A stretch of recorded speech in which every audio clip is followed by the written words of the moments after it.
Salut! Bon, aujourd'hui, on est toujours dans le chapitre 1, atelier 11, bloc 1, question 1, mais là, on fait la lettre B. Donc, on recherche l'expression algébrique réduite représentant l'aire des figures suivantes. Donc, comme on trouve là, on cherche l'aire, je vais le dire, on doit inscrire la formule reliée à l'aire du triangle. Donc, l'aire, c'est la surface, donc c'est l'intérieur du triangle.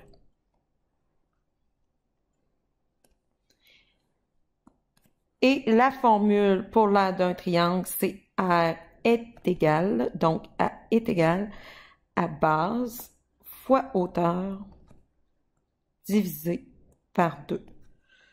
N'oublie pas que ça, je veux le voir. Donc, l'aire est égal. La base et la hauteur. C'est toujours ce qui est intéressant. Il y a une hauteur qui est perpendiculaire.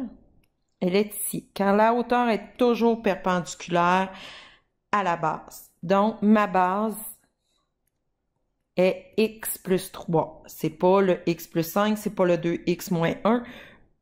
C'est totalement inutile. Ça leur aurait été utile pour le périmètre.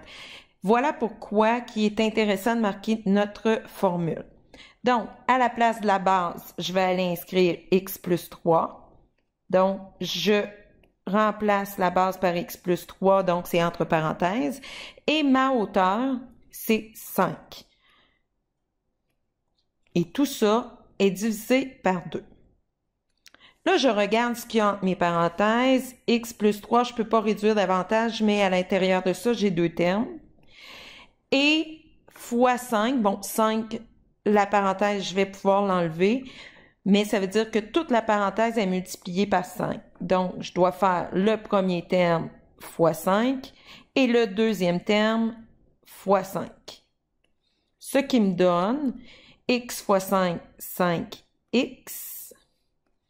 3 fois 5, 15. Et tout ça est sur 2.